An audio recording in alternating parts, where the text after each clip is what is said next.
All right, welcome everyone. We have what I feel will be a very powerful conversation. This is Robin-Nutritionist, and I have with us Amber. And you know what, Amber? Say your last name so that I won't pretend to not say it right. Yeah, Go ahead and say it. it's Romaniac. Romaniac. Okay, so hmm Amber Romaniac. I was practicing and I thought, let me just have Amber say Yeah. her name. So we're going to have a conversation about emotional eating. As a nutritionist, I run into this topic over the 16 years. It's countless women who come to me as a nutritionist, and I can only go so far with my support and my assistance. And I want women to be able to hear this conversation and find insight and resources into emotional eating and how it may affect them. So we're going to unpack that. Let me introduce you to Amber. So Amber is an emotional eating, digestive health, and hormone expert. And she has her own story with emotional eating. And it is my understanding that she has lost and gained 1,000 pounds over her journey. So she's going to talk with us a little bit about that. And she helps those that she works with heal their mindset, focus on self-care. And there's just a lot that goes into this journey. And I'll let Amber tell you more. So again, we're talking about emotional eating, and I believe that this will touch those that need to be touched by this conversation. Amber, let's just jump into you. I look at you now, and my assumption is you have it together, meaning that you are no longer plagued with the idea of emotional eating. Tell us your story. What is this all about for you? And then we're gonna get a little bit more into that. And actually, what is emotional eating? Mm-hmm. Let's start Yeah. with that.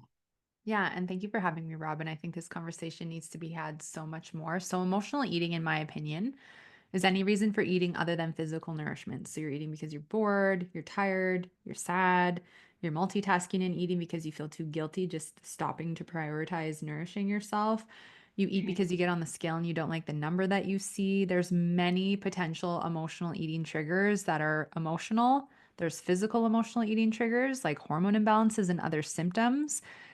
There's energetic triggers, like if you're a sensitive empath and you feel everyone's stuff, like there's so many triggers. And I think one of the biggest blocks for women and not being able to fully overcome binge or emotional eating is they don't know what's triggering them, or maybe they know some of their triggers, but they don't know them all.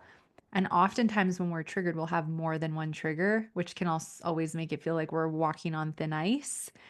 And then Mm, it's like it's so easy to give in because you're overwhelmed. Maybe you got on the scale that morning, you didn't like the number that you saw, you're bloated, your clothes aren't fitting properly, and then someone brought something to work that's tempting. And so there's like five triggers, and you don't even realize that there's all these things just snowballing and making it easy to go to food. what? And we are going to get to your story, but it, Mm. it made me think percentage wise, and you may or may not know this. Like what percentage of women would be emotional eaters? Yeah, in North America, it's 90% of the female population. And did you know this is very important? Okay. Binge eating is the number one most diagnosed condition in the United States. Why is it not being talked about? Why is it not being dealt with and addressed properly? Now, I personally don't believe binge eating or emotional eating. You never hear me say eating disorder. And the reason I never say disorder is because it feels very heavy and permanent. I don't believe any form of emotional eating, binge eating, food addiction, or binge purge cycle is permanent. I feel we can fully heal it. Being someone that dealt with all four of those things and fully healed it and have helped thousands of other women do the same, I don't think we need to attach to a label.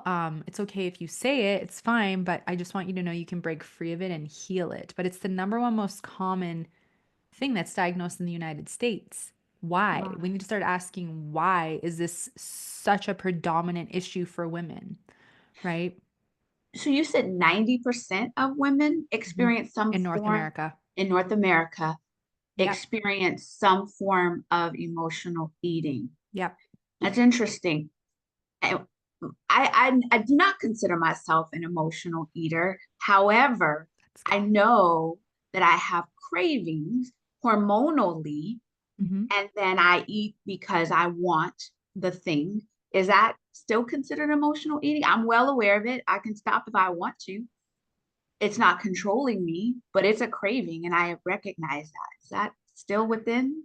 That's a great question. So I feel like for the fact that you're aware it's hormonal and you're aware of why you're craving something hormonally and that you're give I think there's a difference between giving yourself permission to enjoy something and having Mhm. a mindful amount of it. It's like I have this craving. Okay, I know it's hormonal. Mhm. Is there any true reason otherwise that I want this? Am I stressed? Am I sad? Blah, blah, blah. No. Okay, well, I'm going to also give myself permission. But then I want to take it a step further and say, let's get whatever's going on hormonally sorted out so you don't have those cravings. Because I went through all the hormone imbalances in the world and had the worst sugar, salt cravings, etc. Now I don't crave anything processed. I will Yeah. crave a steak if I need more iron. I will crave a huge salad. I will crave certain vegetables or fruits. I feel like we can fully clear refined processed cravings, and that as we clean up our internal body emotionally, physically, energetically, we're left with the true cravings if and when they come up. But we should not really crave anything, in my Ah, opinion. got it. Okay, let's get into your story. Take us back. You were an emotional eater. Go for it. Because I heard you Yeah. tell me you used to go throw things away in the trash and then go back Hmm. and get them out of the Yeah. trash. Yeah. All right, Yeah, let's. so it started at a very young age, obviously, that I was not aware, but essentially there was some key things that happened in my upbringing that created an unconscious emotional relationship with food. So when I was 5, it was the first day taking the bus. We had just moved out into the country and I was so excited. Like, I'm gonna make friends. I get to take the bus to school. This is cool. And so I get on the bus and the older boys start calling me ugly and fat. And then the whole bus is making fun of me. And it was a absolutely mortifying moment. And I felt so hurt. I'm like, these people don't even know me and they're judging me. So I believed them. And I took that identity on of ugly and fat for the next 15, 20 years of my life because I'm like, if perfect strangers are saying it, it must be true. And so that made me very insecure and very shy. And I didn't feel like I knew how to talk about it or how to brush it off. I just took it all in. And then growing up, I was always had access to whatever food I wanted. My mom always brought whatever into the house. There was always lots of sweets, baked goods. We'd go for fast food and quantities were never discussed. It's like something's here, I can kind of eat whatever I want. And food kind of became a friend. It's like it never hurt me, it never called me names, it tasted good, it made me feel good. And my mom and I bonded a lot around food because she was diagnosed with multiple sclerosis before I was born. And I think one of the ways for her to compensate in our relationship with a lot of the things we couldn't do together because her symptoms would flare up was let's go to food. Let's stop at the candy store on the way to go clothes shopping. Let's go get lunch and you can get whatever desserts you want. When we go to Costco, you can pick whatever junk food you want at the junk food aisle. And it was just like, I didn't understand or was never educated or taught how certain quality of food can impact your health, your weight, any of that. And so that was kind of the dynamic growing up. And then, of course, the body image issues really kick in when I'm about 10, 11, and like I start listening to music and observing Hollywood and watching music videos, reading teen magazines. And I was in the Britney Spears, Christina Aguilera era, and they're like the tiniest, skinniest, flat stomach. And I'm like, comparing my body and going, what's wrong with me? I don't look like that, not knowing they're photoshopping everything. These women, who knows like what kind of relationships they have with food in their body? I don't know. But the editing, the photoshopping, and the false body image box that women are put in that you should look a certain way when like we all have different shapes and sizes and curves and like that was so unhealthy the way that Hollywood and the media like impacts our body image and relationship with our bodies. And so that really made me very obsessed and insecure and wanting to have a flat stomach. And then, of course, they try to sell you the fake solution, the diet, right? Diet plans, weight loss plans. I bought like the South Beach diet book when I was like 12 and just all these little chronic yo yo dieting through my teens. And then my binge eating really hit strong when I was 21. I had my first serious breakup. I was so hurt, I could barely eat. And then I started losing weight really fast. And then I added 2 hours of workouts in a day, which I do not suggest any of this. Please don't do this. But I lost weight really fast. I quote unquote met my goal weight, like got addicted to exercise and would start to feel guilty if I didn't go work out every day. And then it was like I reached the goal weight and I was told by all the magazines and the weight loss and all this stuff, like once you lose weight, you'll be happy. But I wasn't. I wasn't happy. Nothing was fixed. My life didn't get better. And on top of that, my period had disappeared. My hormones were going out of whack. Like and I was really arrogant toward my body and like real I was like standing in the mirror 2 hours a night picking my body apart. So it's like that didn't fix anything. The weight loss didn't fix anything. And so one day I went to a barbecue and this was my first memorable binge. And when the what I call the switch flipped, I'd just taken a salad. I'm like, I'm only gonna eat the salad. And then I ate a piece of ice cream cake. And I was like, oh, that's so good. And then this voice in my mind's like, you messed up. Like, who cares? Like, eat whatever you want. And so then I had another piece of ice cream cake and then I had a burger. And then I actually there was a bar of chocolate that was there for like they're having a fire in the backyard and they're going to roast marshmallows and make s'mores. And I took the bar of chocolate, went in the bathroom, ate the whole thing. And then I was like, I gotta leave because they're gonna notice that I ate this or someone took it. And like I just felt so ashamed and embarrassed. And so I left, went through the drive-through on the way home, got a, fast food, an ice cream cake, and just like binged and ate until I was so full I felt sick. And then the next morning, of course, I skipped breakfast and lunch. I'm like, I gotta go work out for 3 hours, right? That Wow. whole all or nothing really got triggered. So I was either losing control with food and like binging my way through the day and or I was trying to gain control with another diet, another eating style, exercise. So I was either punishing myself with food or punishing myself with diets and exercise. And that really hit hard. It was the summer of 2009 and I gained like 70 or 80 pounds in 4 months and I was the heaviest that I'd ever been. And I just was completely so upset, humiliated, embarrassed. I didn't want to see anybody. I didn't want to see that I'd gained weight. I was honestly speechless as to like what am I doing? Like why am I doing this? I don't have control. I've completely lost control of food. What has happened? And so it continued on like that for a year or so. And then I it started to like read about emotional eating and binge eating and I went through a period of binging and purging. I think for the women who do that, I can relate. It's like I don't want to gain weight, so I binged. I'll just like get rid of it and then it won't matter. But it's like it does matter because of the negative significantly destructive impact that that behavior has on our bodies on many levels. And so even though I was doing that, I was gaining weight anyway because it stresses your hormones out, your cardiovascular, it fuels inflammation. It's such an act of self-hatred when we're getting into binging and purging. And so I was able to stop doing that. I'm like, if I binge, I need to own what I'm doing and I can't do that. It's hurting me and it's really, really hard on my body. And when we binge, we're not taking ownership or responsibility, but when we purge, we're doubling that. So I went through that for a while and then I was able to stop the purging and I'm like, I've got to start figuring out why I'm doing what I'm doing. Right. I Yeah. I want to I want to cut you off because I do want to ask you this while it's on my mind. Mm, We're talking about the whole cycle, right? The mhm. binging, the purging, but there's a lot that some women don't purge Yep. or they would say that they're addicted. Is there a difference between emotional eating and food addiction? Yes, there's different levels of emotional eating. So emotional eating could be I'm sad or I'm bored or I associate watching TV and eating and it could be you eat like a few pieces of chocolate or a bowl of popcorn, right? It can be small amounts of things, but you feel guilt afterward, you feel bloated. You weren't actually physically hungry. You just finished dinner, right? These are some examples. And then emotional eating where it starts to shift from, okay, now I ate a half a chocolate bar and I had a half a pint of ice cream, right? And then it goes into the like when you're losing control with food, that's when we get into the binge eating where it's like I start and I can't stop, or I Uh, start and then that triggers this huge dopamine high. And that is like the addiction to like the sugar, the MSG, whatever you're eating. And it's like you lose control until you're so full, you're sick. And then that's full blown binge eating. And then food addiction is the loss of control with food where you're binging and you're losing control until you feel so full you're sick, not necessarily that you're purging, but you're either so obsessed and asphyxiated about food, whether it's trying to plan your next binge or uh, you're obsessed and asphyxiated about the next diet, the next eating style, how you're going to try and control food to cut the calories, burn the calories, lose the weight.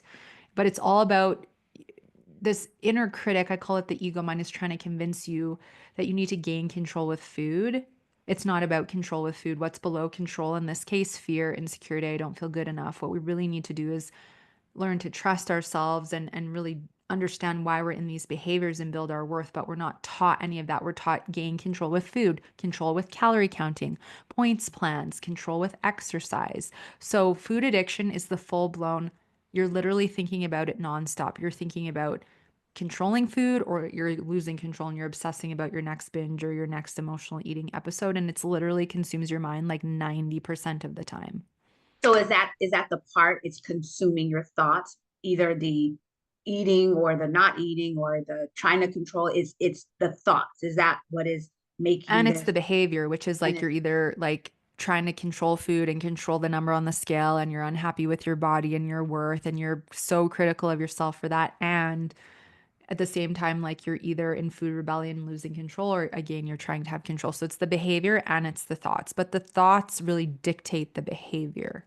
uh so what is it when people, and I've heard this before, they say, I just like food. I just enjoy it and I eat it. And so maybe that food has them overweight, but they're like, that's fine. I just love it. I enjoy it. Can that be so? Or can someone just decide I love it, so I like it, I'm gonna do it and I'm gonna enjoy myself?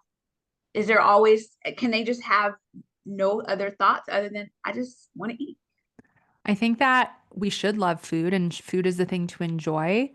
But to dissect that question, I think that if we are not well and we have hormone issues, what we're eating makes us bloated, inflamed, it's increasing our risk for heart disease, blood, diabetes, we have blood sugar issues, it's impacting our mood, we're tired, we're brain fogged. The whole analogy of I'll just pay for it later. No, Uh-huh. we have to start challenging and questioning, like, why would I keep consuming something that is literally hurting me and my body? Mhm. Would you do that? Would you give that to your dog, your kid, your friend? Why are you tolerating that? And that's where addiction can be more unconscious, because we form these emotional attachments to these foods. Like I've had clients where I'm like, you're severely allergic to dairy.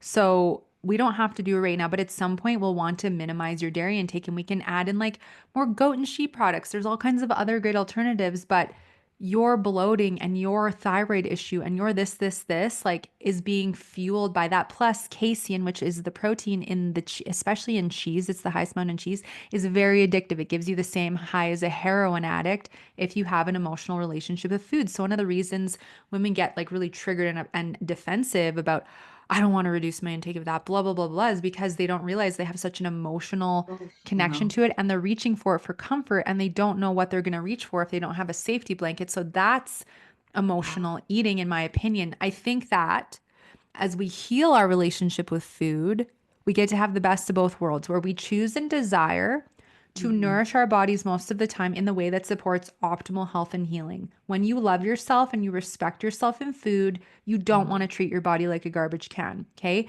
And at the same time, you're human. And there's a lot of really wonderful foods and cultures and things on this planet. And it's also about having availability for mindful indulgence. Like, I'm going to eat Christmas Yeah. chocolates. I'm going to have dessert on Christmas Eve, but I'm not Yeah. going to eat a cookie or two and then go eat half the box and then eat half the chocolates. It's like I'm slow and intentional. And then I also, because I'm slow and intentional, feel satiated and satisfied and I don't have those addictive tendencies anymore. And my body says enough. And I'm like, okay, I'm listening. So where it's like, I like food, I'm just going to eat it. Yeah. Well, that can that you could just have a very healthy mindful relationship with food and maybe you're in that 10%, or maybe you have all these underlying needs for comfort from it and you're attached to it and you're not also looking at what it's costing you to stay in that mentality with food. I've heard many people over the years say, I'm not an emotional eater.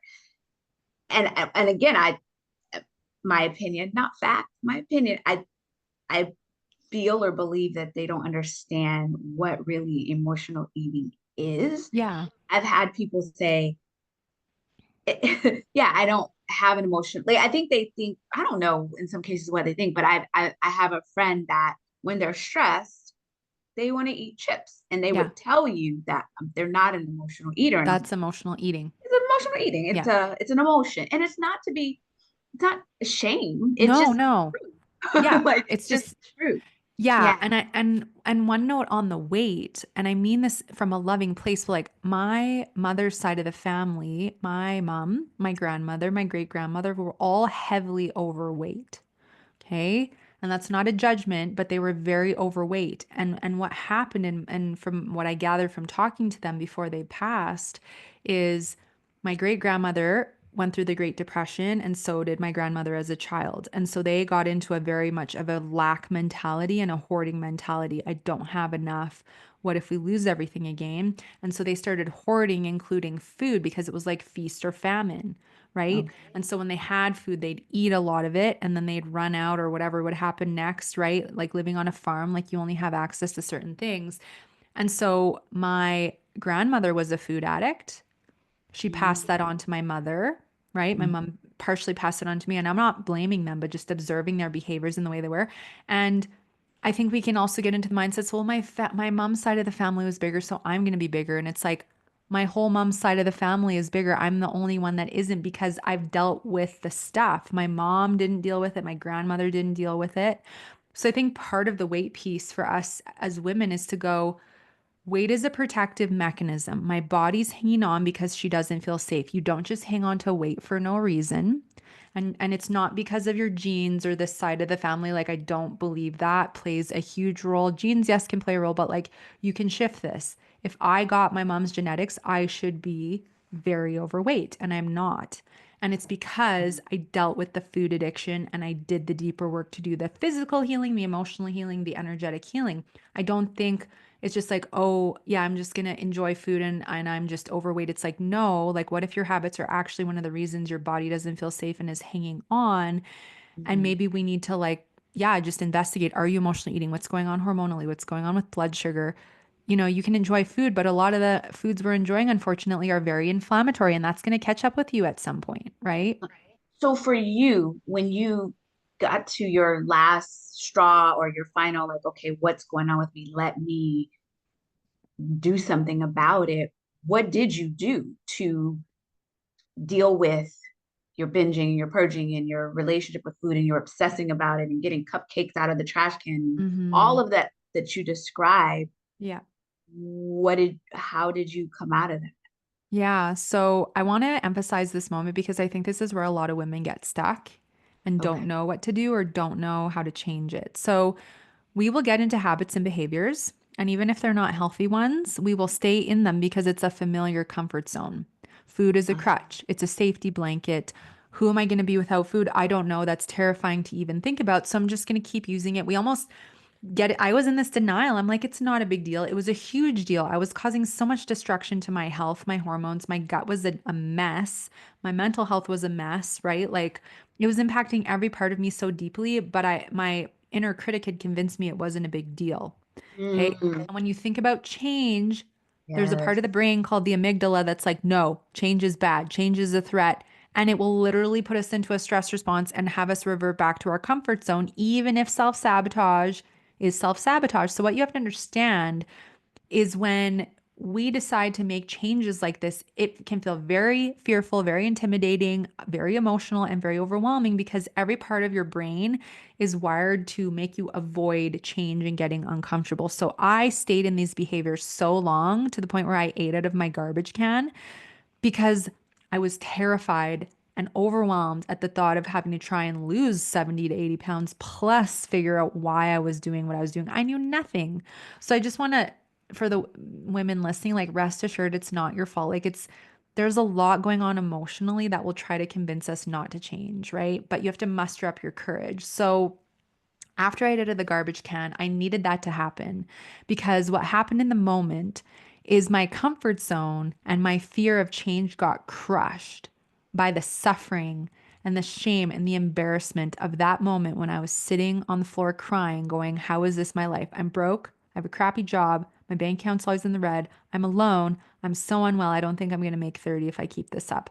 I needed that wake up call moment to get me out of my comfort zone and go, I don't know what this is going to look like, but I got to figure it out. So I don't want anyone to have to suffer, but sometimes we need a wake up call moment to Mhm. catapult us to get on the healing journey. Don't wait for that. Take the next step now. Do not wait, but recognize where you may be trying to talk yourself out of it. What if I fail? What if it doesn't work? It's a big investment, whatever. It's like your inner critic's going to try and talk you out of it because it wants you to stay stuck because it stays in control. I want you to take your power back and you to like be free of that. So from there, that was a really important point for me to share because women get stuck there. Okay. Did you have a coach working with you to do it, or No. you? No. No. So the first thing was I didn't have a lot of money at the time, and I honestly didn't know who I could reach out to. I went and saw one psychologist, and I'm not poo-pooing psychologists. However, I had a really poor experience. I poured my heart out for the first time to her, was very vulnerable, and essentially what she said was just don't go to the store and buy the food and love yourself. And I asked her if she had ever gone through what I did, and she said, no, I've never had issues with binge eating or anything. And I'm like, well, how can you be helping people with this? So I left, binged, and then was like, okay, you know what? I meant to figure this out on my own. I just didn't realize it was because I was going to be helping other women down the road. So I just Yeah. felt this big inner drive and this invisible force just being like, just get started. You're going to figure it out. So the first thing I started learning about was sugar, and that sugar was 10 times more addictive than cocaine. And I'm like, no wonder I keep losing control with sugar. Right. Mm, And then I started learning about the food industry and all the junk that they put in the food, the MSG, the aspartame, the addictive ingredients that are designed on purpose to give you a huge dopamine high. And dopamine is a mood boosting neurotransmitter that the brain produces. A lot of women in North America have low dopamine due to hormone imbalances, due to okay. excess consumption of processed foods and inflammation. This all suppresses dopamine. And if we have low dopamine, we're higher likelihood for addictive behaviors, whether it's Ah, caffeine, okay. food, I'm gonna write online that down. shopping. Yeah. So Uh-huh. any kind of compulsive behaviors, because what are you wanting? You want to feel good. You want the dopamine high. Okay. So this is one of the reasons it's so common. So go back again to what is suppressing our dopamine. Yeah. So And anything that yeah. that Oh, go ahead. creates inflammation in the body, so refined sugar, processed food, fast food, alcohol, lots of caffeine, anything that's causing like inflammation, so puffiness, redness, swelling, heat, right? When you put your rings on and they fit tight, Right.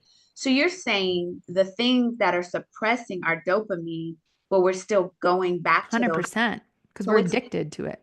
oh wow. Okay, so let me just hear this. The things that are suppressing our dopamine, suppressing it, those are also the things that give us a little bit of a temporary boost of dopamine. Yeah. So it's this cycle, like I want it, I have it, I want it, I have it. And it's just this back and Yeah. forth. Okay. Totally. And we haven't been taught on how to manage and increase and regulate dopamine and serotonin, which is another mood boosting neurotransmitter that the stomach produces or the gut produces. We haven't been taught how to produce them and regulate them without compulsion. Okay. Sunshine, meditation, eating Yeah. mindfully, meditation. Sex. These are ways Isn't that sex one of good it? sleep, sex, Yeah. orgasms, balancing Correct. your hormones, better gut health. These are all things that will regulate these and stabilize your mood and your energy. And then you don't desire big dopamine highs from compulsive Ah, self sabotaging behaviors.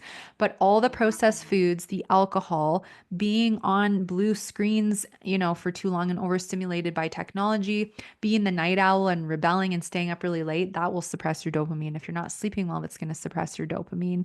If you have to take a lot of antibiotics and you don't course correct your gut flora, that's going to mess with your dopamine, right? So there's way more things that make it easier to suppress your dopamine unless you're in a healthy lifestyle, which you'll get there. So, and you can do like I've done testing with my clients to see where their dopamine levels are at, but again, if certain hormones are off, like cortisol, and you need enough progesterone to help with dopamine production. So it's like your hormones are going to play a role in this whole thing too. And these are things that I learned along the way, but when I learned about the dopamine, it was like a mind-blowing moment. I didn't feel and that crazy. the stress, if I'm understanding this, creates the crazy cortisol and it just Mhm. and so what I realized, and it's funny we're having this conversation, I was just studying the other day just about that. Yeah. And I was saying, yeah, we have to be intentional about seeking natural, healthy ways to boost our dopamine, like intentional. Yeah. And some of the things I was, because again, I was looking at this yesterday, like hugging and Yeah. sunshine and petting your cat. Like there's Yeah. there's certain things that you're like, you wouldn't think of it that way. But if Mhm. we're filling our cup, if you will, with those things, then you're right. We're inadvertently getting this and we don't even realize it. Yeah. But what I'm hearing you say is again, we have to be intentional to shift it because if we open up the door for the sugar and the things, and it's gonna run the messaging in our head. Yeah. And let me just like affirm it's not that you have to fully cut sugar out forever and you can never have sugar again or you can never have a glass of wine again. I believe in moderation. My addiction was so severe for a period of time. I did remove refined sugar and the things that I could was losing control with because every time I tried to be moderate, I couldn't. But a few Wow. years later, like when I really healed everything, like it's fine now. Like I can have the things. I prefer to not have them often because I don't like the way they make me feel necessarily. But it's not about like heavy restriction. It's about finding the things that feel good for you, but it's also understanding that your triggers, your emotional eating triggers, and this was the next thing I really learned, are your Mm, teachers. Your emotional eating and binge eating triggers are trying to show you where you're out of alignment. So, as an what it, example, yeah, like I crave sugar like crazy and then I eat it and I get a dopamine high. So let me learn about sugar. Let me learn about dopamine. Okay, I'm a people pleaser and I'm overbooking myself every weekend. And if I get too overbooked and overwhelmed, that triggers me to want to emotionally eat. I have body image issues. I don't feel good enough unless the number is a certain, or I'm a certain clothing size. That's something I have to work on. I'm terrified to feel my emotions. And so I'm using food to numb and suppress them, right? yeah, So, your triggers are actually teachers, and it's extremely important that we learn about what our triggers are and why we have them. Because, how can you possibly overcome this behavior if you don't know what's triggering you? are. Right? I want to ask you about just in a second about five triggers, and I'm sure Hmm. there are more than five, but I'm going to ask Yeah. you about five. But what I'm hearing you say, there's a lot going on for us as women. There's the trauma, the Yeah. mindset that we have to deal with that a lot of times we don't want to deal with because it's painful or it's embarrassing or it's all of those things, Yeah. but we have to deal with them. We have to Yeah. put it out there in order to heal them. And if we never do that, then they're just gonna be in the background running our stories. And that I really, really Yeah. understand. And then the 100%. other part of it is the hormonal piece, because those hormones are can cause mayhem. Yeah. They Yeah. can cause mayhem, especially if you are in going into perimenopause, even the menopause space. They cause Hmm. disruption. And so, if 100%. we as women are not dealing with the mindset and the trauma, and then the hormonal mayhem, Yeah. then we are available to do all the things we're doing, emotional eat and just all of the chaos. So it is work. That's a thing. It sounds like a lot of work. I totally, and it is, but it's the most profound, life-changing journey of your own inner work that you'll do because you get to step into the woman you've always dreamed of being. Maybe you're very successful, you have a great marriage, you have a great family, but you and yourself are fighting with yourself all the time, and that significantly impacts your quality of life. And that prevents you from fully being the woman you've always dreamed of being. And so doing the deeper work gives you access to all of it and it improves your relationships, it improves your finances, it improves all these areas of your life because you finally have peace with yourself and Oh, food, peace with yourself. right? I'm saying this from me doing, we all have inner work to do. Like Of none of us are course. Yeah. without No. baggage, Yeah. issues of our parents and all that, all of us. But that's the beauty of becoming a full self, is recognizing it and dealing with it. And I can tell you just from my own dealings with myself, once I got over things, like it opened up so many wonderful spaces. And then I was a little bit like, why didn't I do this before? Yeah. And I would say this to folks, what I'm finding is that there are women or people, the Yeah. population that have a relationship with food in a certain way, but it ain't just food. It could be sex, No. it could be Yeah. alcohol, it can be spending money. There's all these things, Yeah. and it could be multiple things. Yeah. But whatever it is that is having you fight with yourself, any fighting with yourself, then you know there's something in there that has to be put out and met in order for you to get over it. And that is Yeah. what we're here to do in this life, is 100%. be our highest and best self. Yeah. But there's going to be struggle and pain and the valley, which don't nobody want to sign up for pain. But that's That's how we evolve and grow and heal, is to actually get uncomfortable and go to those places. And it doesn't mean you have to sit and think about your trauma for like 2 months straight and not and just be in it. It's like there's great tools and support that can like help you clear things efficiently, and right? that's when I realized, Amber, in talking to you, that is why having a coach or having support is imperative, Yeah. because you try to hide or go back to wherever you were, you have someone helping you get through it Yeah. and face it, and let you know that you're not alone, Yeah. and that, because it's scary, but you have comforting someone comforting Yeah. you, opposed to having to go to the Twinkies or the drinky or the Yeah. whatever it is that you're going through. That's what I'm realizing. Even in just talking to you, I'm like, yeah, you were able to do it on your own, and it's not that people can't, Yeah.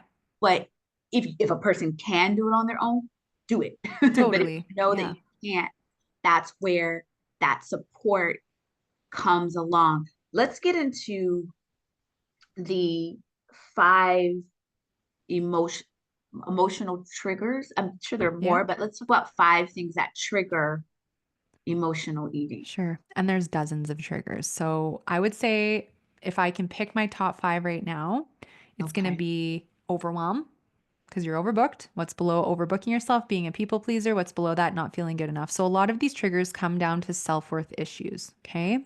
Good. The second trigger that I see that's very common is associating eating with an activity, TV and food, like watching TV and eating being one of them. We're likely to eat up to 40% more if we are distracted while we eat, and we will not be satiated. And it's like you put your hand in the chip bag and you're like, oh my God, I just ate them all. And you didn't realize it because you're not paying attention. Mindless eating is so much easier when we're distracted. I think the third one is really around anything to do with diet. So diets really teach the mentality of perfection, and I have to be perfect on my diet, and I'm not allowed to eat all these other foods. And so what happens when you have a bad, stressful day or something happens? You're Yeah. like, F it, I don't care. I'm just gonna go eat whatever I want. My diet is ruined, and you go into the food rebellion, which fuels the all or nothing mentality. So we need to heal diet rules and diet addiction and all that stuff. I think the fourth one is you get on the scale, you don't like the number you see. And so again, you go into that effort mentality and then you Yeah. just throw everything out the window and you go to food. It's like you're either all in trying to be perfect and exercise and eat clean, or you're throwing everything out the window and you're going to all the junk again. And then I think a fifth one, oh my gosh, there's so many. I think it's just so many women struggle to feel their emotions. And so it's like they've had a stressful or a bad day, they've had a negative interaction with someone, and they're feeling fear, worry, anger, frustration, and they don't want to feel it. And so they use food to cope. Boredom would be my sixth as well. It's a popular one. Yeah. Um, Or and when loneliness. Oh, loneliness is a very common one as well. Like I said, there's so many triggers. Like another one is you start eating sugar and then you crave sugar more the next day, and then it's just you're more likely to binge, or the guilt and shame that you feel Guilt. after you do it. Yes. If you're hard on yourself and you hang on to that guilt, that can re-trigger you the next day because you're holding the grudge against yourself. I don't get on the scale. I haven't stepped on the Yeah. scale in years and years, because I remember it running my life a little Yeah. bit. It was like Totally. when I first started in this whole nutrition, because I was overweight, and then I had a coach, and that actually worked against me because she was having me weigh in, and it was Mm, just it just got to be too much for me mentally. And so what I decided to do was, I'm not stepping on the scale, but I know yeah. doggone well, I know intuitively if I've done too much. I don't need that scale to tell me. Yeah. Like I know what I've done. And then my clothes Yes. The will tell clothes. me as well. So I just decided that I wasn't going to do that torture with myself. But what I Yeah. was going to do was just focus on honoring myself and loving myself, and giving myself, and this is what I want those that are listening, and when I'm working with people in their nutrition, I don't want to talk about their weight loss. I No. just want, and now I'm realizing this, all I want is for them that are listening, just be intentional about loving yourself with the foods that you put in there. I'm not telling you what not to Mhm. eat, I'm telling you what to eat. Yeah. That's how I focus on it. It's like these are the foods that you just want Yeah. to give yourself, as well as dopamine lifting activities, and it'll start to course correct and get your hormones checked. Like that's where I am right now, because I realize after 16 years, telling people don't do this and don't, let's talk about Yeah. what to do. Don't Yeah, is, exactly. yeah, Yeah, it's but then their ego comes in and goes, "Well, that's good for you, but I don't feel like I can be happy and love myself until my clothes fit a certain way, or the number on the scale is a certain size." And there is deep inner work to do to build self-love and build self-worth. It's not just as simple, in my opinion, as eating a certain way. You've got to reprogram your whole mind, because your subconscious mind has been programmed your whole life to be critical of yourself, to dislike your body, to be insecure, to compare, to not love yourself. And so we have to spend time reprogramming the mind and bringing in positive affirmations, doing different self care practices to help with that, to catch negative self talk and actually start apologizing to ourselves for saying mean things to ourselves, to then go like, I'm going to compliment myself. And yeah, that's going to feel weird and unfamiliar at first, because again, it's unfamiliar, it's uncomfortable, but you will build the muscle and over time it will get easier. And I do agree with you on the scale thing. I think it's important to start pulling back and go by the way your clothes fit and how you feel, because all the scale measures is your full mass at gravity. And that's a very inaccurate read of the amazing person that you are and all that you have to offer. I realize that, again, my opinion is that there are certain experts that I feel people can benefit in their life. One of them is a nutritionist, but in addition to that, having your mindset coach or your Mm-hmm. therapist, because there's, I can get you on the nutrition and the nutrients. Like that's what I do, Mm-hmm. but I don't help you with your mindset. And that is an important piece to the overall joy and happiness and success. And when we have one but not the other, Mm-hmm. you're better supported. And I say this to people this year, and I have a list. Maybe I'll put it underneath this video. Maybe I won't, because maybe I'll forget. Mm-hmm. But of the people that I recommend have on your wellness team, including a spiritual advisor, Mm-hmm. including Yeah. a woman's hormone specialist. Like there are folks that you can benefit of having on your team that'll help you holistically Mm-hmm. get to where you're going to go. Our time is somehow running short. So Mm-hmm. is there anything? I mean, we've said a lot of different things. What I heard you say is there's support, there's help. No one has to be in this without a solution, but it does Mm-hmm. take work. Mm-hmm. And anything worth having is worth working for. And Yeah. it's scary, and that's the truth. And before I ask you a little bit more about, okay, what do you do and how do you coach and help folks, but is there anything that you should say that we didn't say in this conversation? Yeah. Oh my gosh, there's so much. I, I wish we had like 5 more hours. So I I, think the first thing is like, you're not alone, and try not to be ashamed and embarrassed if this is happening for you on any level, whether you're just emotionally eating a small amount or you're full-blown binge eating. Try to have compassion for yourself. You're not alone. And there are many women who have healed this, and you can too.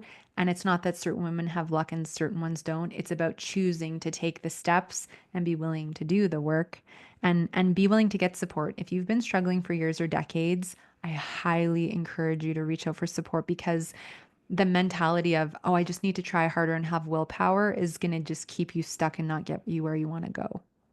what do you think about this? This just popped into my mind.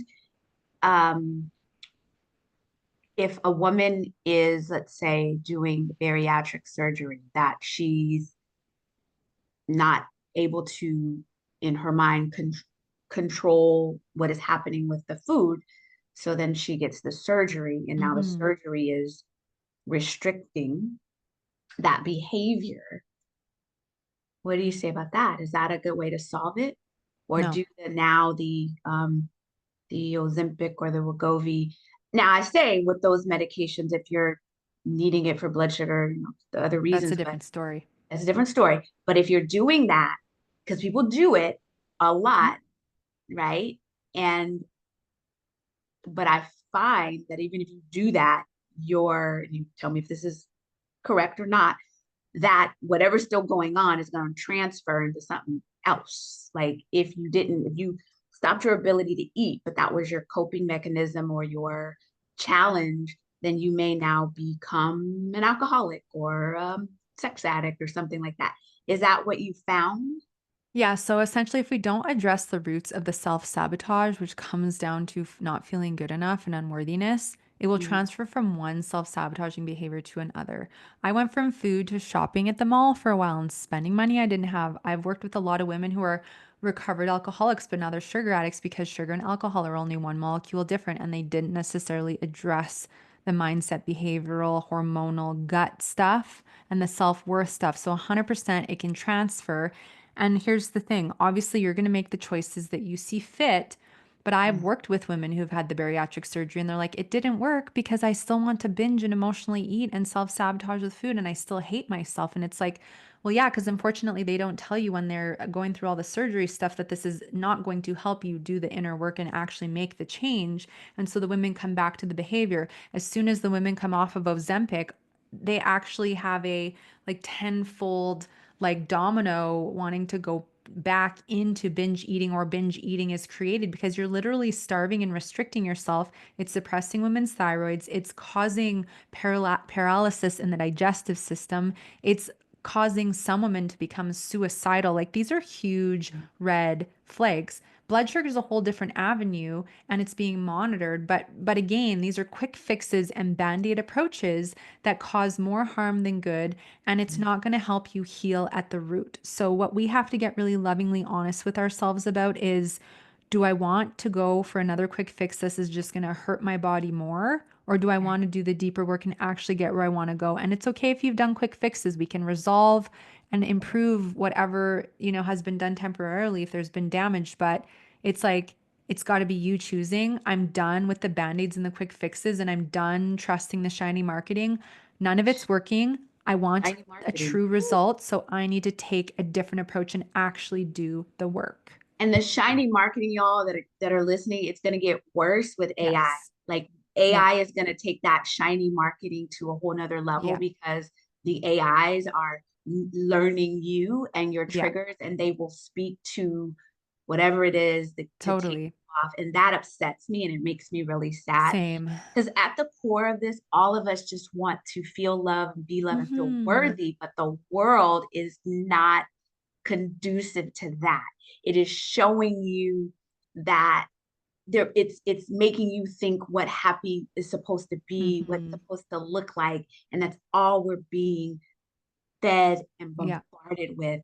That is where the problem comes in, Yeah. because it's not like you can just be healed. It's always an ongoing thing, coming back to the love and the self-worth. Hmm. And I'm going to say this because this is, we are worthy because we were born, because Yeah. we exist, because God created us. Like Yeah. we were all created for a reason and for Yeah. a purpose.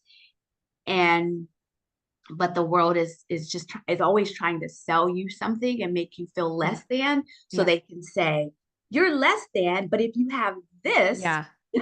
then you'll Totally. be happy. But we know Yeah. that no car, no big piece of cake, no nothing will make you happy. Because and I had that. I had every all Hmm. the things that the world told me to get, and I Yeah. got it. And I was like, this is Right. happy Totally. at all too. Yeah. And I think even with some of the things that society is telling you to get can just make you comfortable in your misery. Like your sheet count is high. You're Yeah. in the bed crying and Yeah. sad on Yeah. comfort. So Yeah. anyways, Amber, No, tell I tell agree us with you. tell us how you work with women and how they can get in touch with you, and just share about your program. How about that? Yeah, thank you so much. Yeah. So the best place is the website amberapproved.ca. If you're wondering if you're struggling with emotional eating, I have a free emotional eating quiz and a free emotional eating masterclass replay you can get if you want to learn more. And if you're wanting to connect to explore support, I do private coaching, and then usually once a year at some point, usually in the spring, I do like a group program for 7 or 8 months. But I offer a 30-minute complimentary body freedom consultation. So you can just go fill out the quick intake, book a time, and we can connect on Zoom. I work with women all over the world. There's no restrictions with where you are located, and we can talk about your relationship with food, body image, weight, self worth, hormone health, gut health, like blood sugar, people pleasing, like mindset, habits, everything, because everything is all encompassing. And I do all of these things with my clients, including hormone testing. So, if you want to reach out for support, you can. I call it my body freedom programs. So I often say women usually come to work with me for 12 to 18 months. This does take time. However, I have shorter programs. If women want to come and give it a taste, and they can always renew if they want to. If they don't want to, that's fine. But the programs include like biweekly coaching and Voxer support. So you have support all the way through, not just when we're having your sessions. We start with an hour assessment where we go deep into your emotional eating habits, weight loss blocks, hormone health, your symptoms, your health complaints, your cycle, your food. And we Mm. really look at every area, and then I can start making specific recommendations. Of course, all natural habit, lifestyle, self care, mindset work, and then supplements, teas, foods, spices, things like that. Yeah. And then where really the work comes in is when we're going into those sessions and you're talking about what's triggering you or what is you're insecure and setting boundaries, whatever comes up, and having that loving accountability is what will make the Ooh. difference for you. And you have a podcast. You didn't mention it. Yeah. Right. The No Sugarcoating podcast, which is in the top 1% of listened to podcasts in the world. We have over 500 episodes. And if you've loved our chat today, there is something about everything we talked about today in the podcast. So, any Ah, podcast apps and the website as well. and this impressed me. You've been doing podcasts before podcasts were so popular. So you started your podcast in 2009? 9 years ago. So Oh, 2015. okay. So Yeah. 9 years. 9 I years knew of doing nine the was something in podcast. there. I knew nine was in there somewhere. Yeah. So, podcasts and resources, and you can connect with Amber and you said a complimentary Yep. call Yep. with her. And I always get asked this question. People always say, Robin, where do you find these guests? And I'm saying this, and I'm saying this to you, is I have intention of something comes into my spirit, the idea, I don't know who, but then I'm always led to the who. So that's how I work. I'm just Love like, it. I yeah, love like that. legitimately, I'm just Yeah. like, this is what my spirit is saying, and then spirit, God, however y'all want to call it, Yeah. the universe is like, okay, this person. And Yeah. then that's literally how, like, Yeah. and It I came is. and I'm like, okay, this is good. And I just, for 16 years now, that is how those that are listening, that's how I find the guests. I'm always led to who needs who just needs to come into the ecosystem and share with you all. And that my desire has always been to do what I've been called to do and quote unquote make a living my making. It's really Yeah. fun when you are doing the work that you've been called Yeah. to do. So Yeah. It's a that's how I feel. blessing. That's I how when people love ask, that. how do you find these people? I'm like, I I love that. don't Being find them. led by God. Yeah. And Yeah. being of service is truly such a blessing. Like I'm so grateful I went through everything I did so Yeah. that I could help women to the level that I do now. Like it was a blessing to That go through yeah. those experiences to help And them. everything that we go through, if we pay attention to it properly, there's Yeah. blessings and lessons Yeah. in it. That's why we have them. That struggle is ordained. It is there to get you, Yeah. like God knows your heart and is always connecting you to what ultimately you need so that you can go further, even though it seems Yeah. unsavory for Yeah. you In the time. in the Totally. time. You come out of it and you say, oh, I see why. Yeah. And then sometimes you're being used as an example for other people, Yeah. even though you don't want to be. So Totally. that's all I'm going to say We're about here that. for it. So thank you so much. And I will put the information so you all can connect with Amber. And then I'm always going to say who I am. I'm Robin from Necessary Nutrition. And if you are not taking your vitamin D3 with K2 and your magnesium, oh my goodness, why? So make sure you Yeah. are stocked with your Necessary Nutrition products. And then if you need support, I do the nutrition part. I will help you create your roadmap based on who you are. And at this point, I can say to anyone that I'm listening to, these are the other resources that I recommend based on what I hear you say. So I think that's it. Is there anything Love else? it. I think we I said it. love that the vitamins are so They important. are. Seriously, people make sure you Yeah, take them consistently. we do. And I do have one more thing to say. When we talk about people pleasing as women, we're nurturers, and it's very difficult for us not to be people pleasers. It's very difficult for us to set boundaries. But this is something I do for myself. I always ask a question: is this going to bring me peace Yeah. or no? And if it's not bringing me peace, I will say no, I won't do Yeah. it. Good. And that part of it, that is, I'm an old lady now. No, Well, I'm 50, so being that age, it's like you get a little bit more like, I don't care. Like you just get there's a it's confidence yeah. that I comes think with it's so age. important. We can embrace the nurturer, but we've got to learn to heal the people pleasing and set boundaries because if you really want to heal, you need more Got time it. and space. To Yeah. be.